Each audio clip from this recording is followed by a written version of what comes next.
Hi guys, Nathan here. In this video I want to talk about the Leica M5.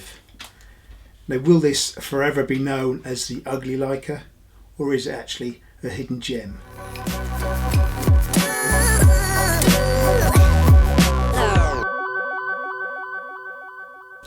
Okay, so a brief history then. Leica brought out the M mount cameras back in the 50s. Starting with the Leica M3, which is a very popular camera. Then came the Leica M2 and the M1, followed by the Leica M4, and after the M4 came the Leica M5. Now, the Leica M5 was totally redesigned, and as you can see from the sizes here, it was a little bit bigger, a little bit heavier. The ergonomics totally changed. The rewind lever was put on the base. The shutter dial overhung the body, and your ISO indicator was on the top. Now, obviously, why have we got the ISO indicator on the top? Because it has a built-in light meter. Now, according to the records, the Leica M5 was a flop at the time. The ugly Leica, no one really liked this camera, and it almost put Leica, it almost caused them to go bust. They then released obviously different versions of the Leica M4, M4P I believe, after this, which got Leica back on track. So due to that, these cameras can be picked up quite cheap. When I say cheap, I'm talking Leica cheap. So £700 upwards, you can pick up a really good Leica M5. Now, like I say, these have a light meter, which is a great light meter. It's very accurate. It's a spot meter. You have 35, 50 and 90mm frame lines in here. The viewfinder is lovely and clear, and within the viewfinder you can actually see your shutter speed and also your exposure needle. Now, there's two, I'll try and video through the actual viewfinder, but there's two indicator lines within the meter. It's a meter which is parallel across the bottom, so you've got two indicators. One is obviously the aperture, and one is the light, and when they cross, that means that you've got the correct exposure. Now we can go from bulb mode on here all the way up to a thousandth of a second. We have a hot shoe, not TTL, but a hot shoe, so you can use a flash, and the flash sync speed is 1/50th of a second, so not the fastest sync speed, but you know, good enough. Like all other Leicas, you load the film from the bottom, so remove the bottom plate. Allows you to open the door, and also you'll load your film into the bottom here. Now, like the M4, when the M4 was released, it had a new loading system. It was a quick load system, so there's no need to remove the spool. You basically just feed the film through, and as long as you get it into one of the grooves in the built-in spool, it will wind on nicely. So really nice. With the M3, very nice camera, but you have to remove the spool when loading up the film, which is a bit fiddly. Now, on the front we have a lever here that allows you to view different frame lines, and also if you pull it far left, it does a battery check for you. These were designed to be used with the Mercury batteries, the 1.35 volt batteries. However, I'm using a 1.5 volt LR44 battery in here.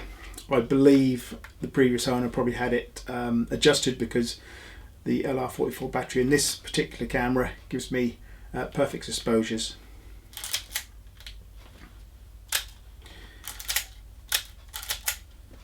typical Leica cock and lever is lovely and smooth.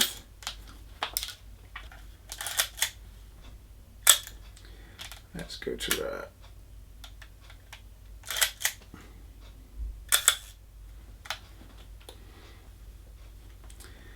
Oh, we have a self timer here.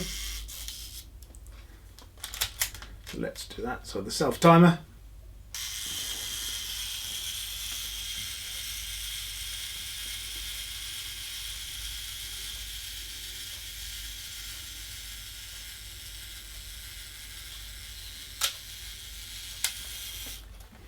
Going back to the ISO dial, we can go from ISO 6 all the way up to 3200.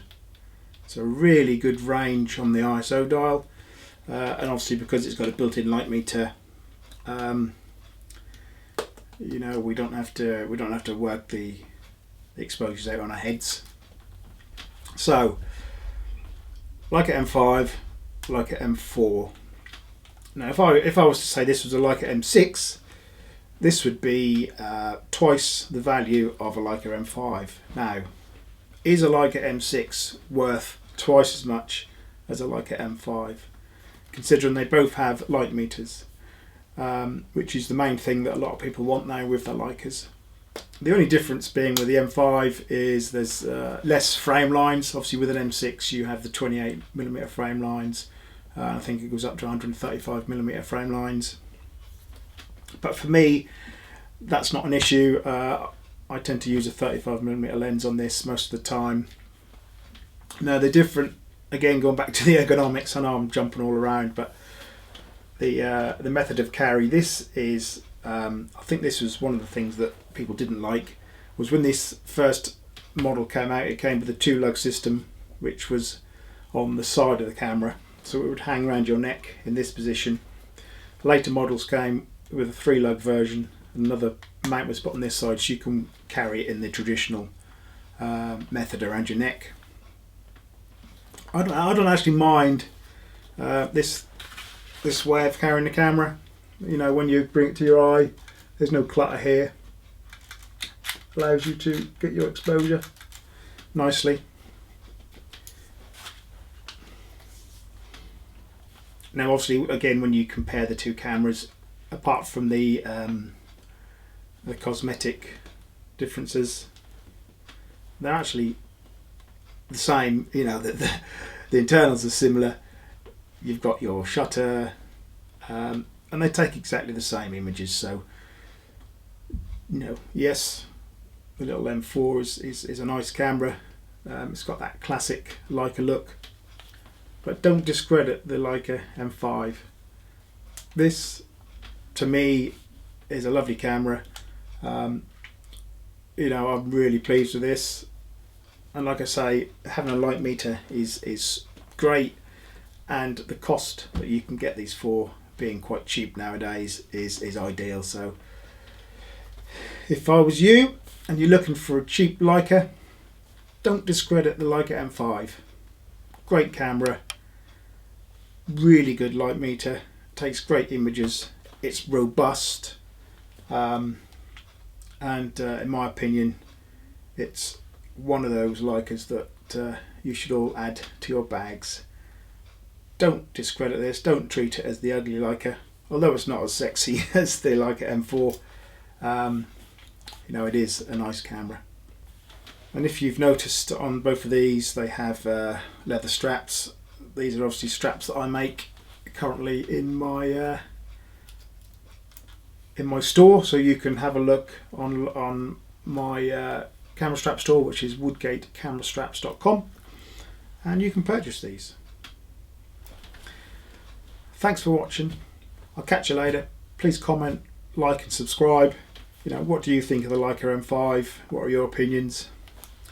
Until the next time, keep safe. Bye-bye.